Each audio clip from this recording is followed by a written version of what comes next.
एक बूढ़े भिखारी अनोखी कहानी। हर दिन एक भिखारी दरवाजे के पास आकर भीख मांगता था और घर का मालिक हमेशा घर के बाहर आते ही उसे देखकर फिर जाया करता। कई बार उसके लिए गालियां भी बकता। वो कहता, तू जिंदा ही क्यों है? पूरी जिंदगी ऐसे ही भीख मांगेगा क्या? धरती का बोझ क्यों बना बैठा है? और कभी कभी उस भिखारी को गुस्से में वह धक्का भी मार दिया करते। इतना कुछ हो जाने के बावजूद अधिकारी के मुंह से सिर्फ यही निकलता कि भगवान भगवान तुम्हारे पापों को माफ करे। एक बार सेठ को धंधे में बड़ा नुकसान होने की खबर मिली।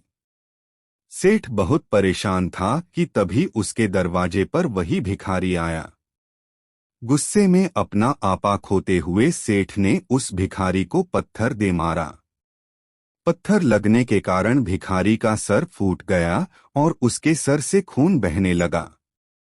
फिर भी दर्द से कराहते हुए भिखारी ने इतना ही कहा, भगवान तुम्हारे पापा को माफ करे। भिखारी वहां से चला गया।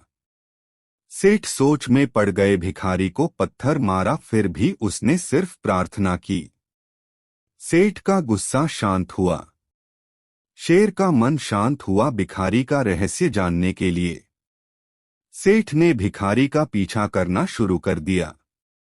भिखारी जहां जहां जाता सेठ उसके पीछे जाता। सेठ ने देखा कि कोई उसको खाना देता, कोई उसको मारता, कोई अपमानित करता तो कोई गाली देता।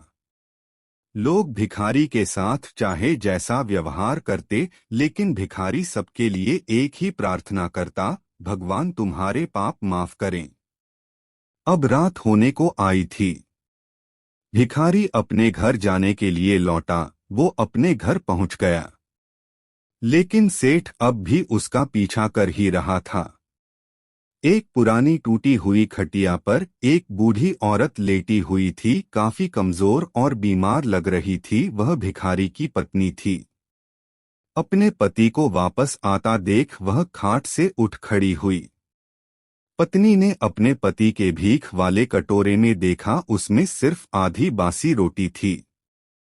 उसे देखकर वह बोली, आज बस इतना ही मिला? और हाँ, आपके सिर से खून निकल रहा है, ये चोट कैसे लगी? बूढ़ा भिखारी बोला, आज बस इतना ही मिला, किसी ने कुछ दिया ही नहीं। सबने गालियां दी और एक नए पत्थर भी फेंकना, इसीलिए मेरा सर फट गया। एक गहरी ठंडी सांस लेकर बूढ़ा भिखारी फिर से बोला, यह मेरे ही पापों का फल है। तुम्हें याद है कुछ सालों पहले हम कितने अमीर थे? क्या कुछ नहीं था हमारे पास? हमारे पास हर चीज जरूरत से ज्यादा थी, लेकिन हमने कभी दान नहीं किया। और उससे भी बुरा हमने उस अंधे भिखारी के साथ किया जो हमारे द्वार पर भीख मांगने आया करता था। बूढ़ी पत्नी की आंखों में आंसू आ गए। वह बोली, हाँ, हम उस बेचारे अंधे के साथ बहुत बुरा करते थे। उसका अपमान करते थे। उसे खाने के लिए रोटी की जगह कागज दिया करते। उसका मजाक उड़ाया करते और कभी कभी मारा भी करते। मैंने कभी उसको रास्ता नहीं दिखाए। एक बार मैंने उसके मुंह पर मिट्टी भी फेंकी थी और वह हमेशा दुखी होकर यही कहता कि भगवान तुम्हें तुम्हारे किए की सजा देगा। भगवान तुम्हारे पापों की सजा जरूर देगा। उसका श्राप सच हुआ और हम इस दुख भरी जिंदगी में आ गए। भिखारी बोला, हाँ, उसका श्राप सच हुआ, इसलिए मैं किसी को बद्दुआ नहीं देता। चाहे कोई मेरे साथ कैसा भी बर्ताव करे, मैं हमेशा उसके लिए प्रार्थना करता हूँ। मैं नहीं चाहता कि कोई भी हमारे जैसे जिंदगी का अनुभव करे, किसी को भी हमारे जैसे दुखों का सामना करना पड़े। वो नहीं जानते कि वह कितना बड़ा पाप कर रहे हैं, इसलिए अनजाने में हुए पाप की ऐसी सजा किसी को भी मिले, मैं नहीं चाहता। सेठ वहीं पर छुपकर यह सारी बातें सुन रहा था। अब उसे सब कुछ समझ में आ गया था। भिखारी और उसकी पत्नी ने वह आधी रोटी मिल बांट कर खाएं और भगवान को धन्यवाद बोलकर सो गए।